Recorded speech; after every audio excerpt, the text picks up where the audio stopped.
Hello, friends. Andrew here again, and welcome to another 7-minute meditation in which we'll be doing part 2 of the interview I had, or the conversation I had with my wife Kelly about anxiety.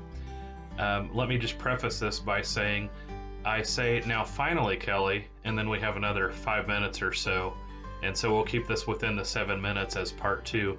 But this kind of happens. You see this happen in Scripture with Paul in Philippians chapter 3.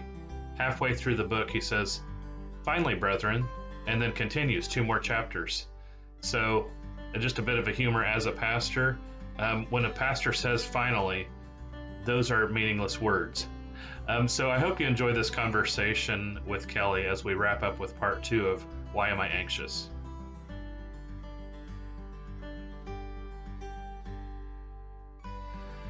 So finally, Kelly, what is your advice that you've shared so many times with me when it comes to anxiety? If you're having a panic attack, what should I do? Should I try and fix it? As the man would try and do? No, actually, our son has the perfect response. He has had anxiety attacks, though, so it might... Right. I think once you've been through something, it's a lot easier to help others deal. It's easier to... and this isn't what you asked, but I'm going to talk about it anyway. It has really helped me connect to a lot of different people because I'm pretty open about any of my issues, any of my mental imbalances, or any, just I'm an open book. And I'm a huge proponent of therapy because I think everyone should go to therapy at some point. It's amazing to have someone to complain to. I thought there was a truck coming here, sorry. Next door. But what I tell people, with anxiety disorder, when a loved one has passed away, when anyone's going through any sort of thing, offering these little flippant platitudes don't help. I understand we say them because we don't know what to do. Like, I would compare it to, I had a professor whose child died, and his friends disappeared because no one knew what to say to him, which is obviously the wrong reaction to have. Simply just telling someone, "I don't know how to help you," is more helpful than trying to help, I think. Mm-hmm. Like, saying, "Well, just relax and don't worry about that," is not helpful, which I've had a lot. I've had people tell me, "Well, I know someone who had anxiety issues and they prayed and they got better." Well, I'm not Job, so I would suggest they go back and read that, because prayer helps, but so does medication. So does therapy. So do other things. It's like the guy sitting on the roof of the house, "God, save me from this flood," but then he won't take any of the help that's coming to help him. It's that sort of analogy. Sure. Just platitudes, they don't help.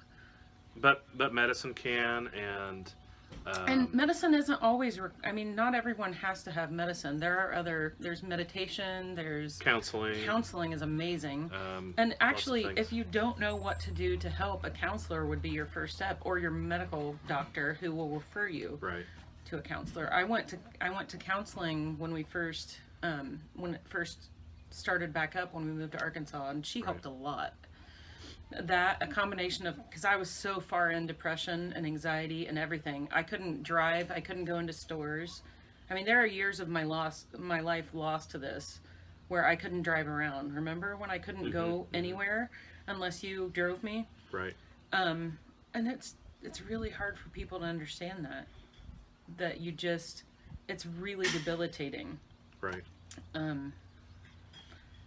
And just telling them to stop worrying is not helpful when it's not about the worrying.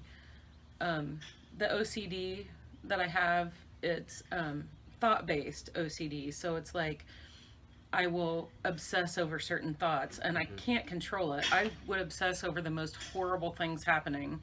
And I never had if I flip this switch 3 times, it'll fix it. Although I do have little things like that I do, but not to help things. It's just like it's a weird tick that I have because of my OCD, but I don't know. I'm going on a tangent now. Well, that's fine. No, thank you, Kelly. I appreciate your boldness and courage to share. Yeah, and anyone who wants to can talk to me about it, and I will answer any questions because I'm super open. And I think it's important that in this country we start taking mental health as seriously as we do physical health. Right. Not medicine shaming people for taking medication for their problems. Like, you wouldn't medicine shame someone for taking something for a physical ailment. So I think it's appalling that we shame people for trying to get help.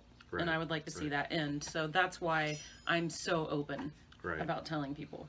And thank you so much again. This was a part of the Asking for a Friend series, is yes, to address mental health issues that many people are diagnosed with, but at the same time, many of us also struggle with. Like, I don't have a diagnosis, but I get anxious and I have fear and I have doubts. And so thank you for sharing. That's just being human. You're diagnosed with humanity. Right.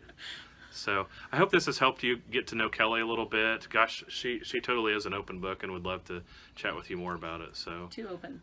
Thank you. Thank you. You're welcome. I love you. Love you. Should we smooch on camera? No. That'll creep our kids out. All right. That probably won't even make it in here. Or maybe it will. But all right. Thanks. You're welcome. Thanks for watching 7 Minute Meditation. Please, whichever platform you are on, be sure to comment and share. Ring the bell for notifications on YouTube. And just thank you for tuning in today. God bless you.